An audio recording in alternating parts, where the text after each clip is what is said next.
E aí, já pensou em ganhar muito dinheiro com um canal de corte igual esse daqui que você está assistindo? No primeiro link da descrição temos um aulão para você que quer começar um canal de cortes e faturar muito aqui na internet. Também teremos planilhas que irão te ajudar na hora de organizar a produção do seu canal. Tá esperando o quê? Tá esse lance da guerra, tudo mais lá na Rússia, Ucrânia e tal. Agora a Rússia, o Putin lá meteu essa que tá puxando uns caras meio que pra se preparar pra guerra, uns reservistas, não é? Não é alistando, né? Porque esses caras já meio que já tava ali de reservista mesmo. E tá rolando umas rebeliões, isso é verdade? Assim, o Jean tava me falando que viu em algum lugar que 2 desses caras fizeram um atentado num lugar que mataram outros 60. Né? Cara, assim, parece que o clima lá tá muito insano no sentido que ninguém quer comprar essa guerra de verdade, nem o russo. Como é que vocês enxergam isso daí, cara? Esse é o sentimento mesmo? Nem o russo quer participar dessa bagunça? Olha, eu acho que, em geral, a maioria da população ainda vê aquilo como necessário, porque houve um certo preparo por parte do governo de que aquilo é uma guerra defensiva, né, em resposta a uma suposta ameaça da OTAN contra os interesses de segurança da Rússia. Isso é uma interpretação dominante hoje da Rússia, onde a Ucrânia ainda é visto como parte da zona de influência, é um pensamento que sobreviveu da Guerra Fria, né, onde a Rússia era uma grande potência e ainda está lidando com a transição de potência global para potência regional, com menos privilégios no sistema internacional. A Ucrânia aproveitou desse momento para, enfim, se transformar num país pós-Guerra Fria independente, que se aproximou aos poucos da União Europeia, do Ocidente como um todo. Então me parece que esse movimento é uma minoria, que tá eu acho que, em geral, não existe uma rejeição ampla. Agora, acompanhando o debate público na Rússia, é nítido que na TV há muita crítica contra a condução dessa guerra. Em parte, aquilo é orquestrado pelo Kremlin, porque o Putin também precisa achar culpados, né? Ele disse em fevereiro, aquilo vai ser rápido, nem é uma guerra, é uma operação militar especial. Então não se pode falar de guerra até hoje, da cadeia, se você diz a Rússia está em Sério? guerra. Por quê? Porque ele disse que aquilo é simplesmente uma defesa legítima contra, né, uma ameaça vindo de fora, e a gente vai chegar lá, e claramente foi mal assessorado, né, de alguma maneira, porque não preparou a população para um conflito de maior duração. Então, nesse sentido, sim, há uma certa perplexidade na Rússia. Hoje, muita gente saiu. Para se ter uma ideia, dos meus principais contatos na Rússia, os que trabalham no setor público, são diplomatas e trabalham nos ministérios, obviamente permanecem na Rússia. Mas muitos dos acadêmicos, comentaristas, etc., saíram. Estão hoje em Istambul, estão em Berlim. Com medo de quê? Porque estão percebendo que aqui o espaço para um debate livre está se fechando. Né? Ou seja, a repressão aumentou e existe claramente uma preocupação do governo russo em conter um possível questionamento. E é evidente que o presidente poderia ter preparado melhor a população. Então existe um questionamento. Por que agora a gente precisa enviar nossos filhos para uma guerra e há uma percepção clara disso na Rússia, de que a Ucrânia tem uma superioridade tecnológica imensa e que, se você manda gente mal preparada para uma guerra contra um inimigo muito mais motivado, que conhece o terreno, que tem apoio das forças armadas mais modernas do planeta, a chance de morrer é muito alta. Porque essa gente não consegue fazer parte de manobras muito complexas. Isso é gente que fez um treinamento breve.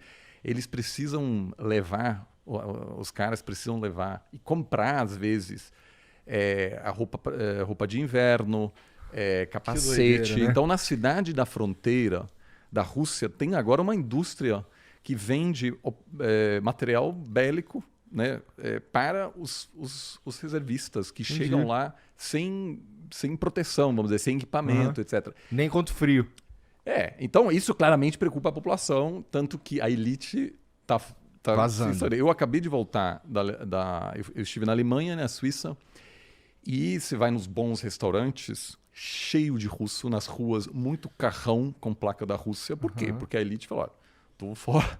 Por quê? A mobilização inicial, 300 mil, mas nada indica que pode haver outras ondas de mobilização. Então, se você tem a grana e os contatos...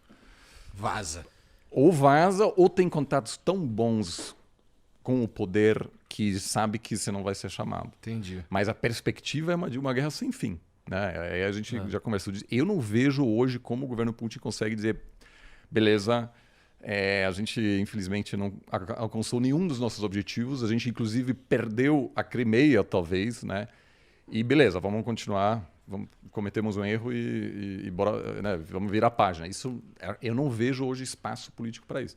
Então não tem uma saída fácil para o governo russo. Pois é, né, Rock? Eu acho que tem dois momentos para a gente olhar para a sensação dos russos.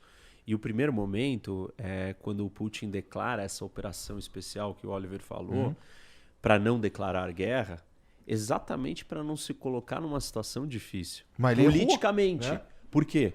Porque se ele vira e fala assim, olha, nós estamos entrando em guerra e tem que mobilizar a população inteira, e o país, e todo mundo tem que mandar obrigatoriamente os seus filhos, e os homens têm que entrar e ir para a guerra, o serviço militar obrigatório, ele ia se dar muito mal. E nós estamos entrando numa fase da guerra onde ele declarou que haverá uma grande mobilização, além dos soldados iniciais daquela operação inicial, né?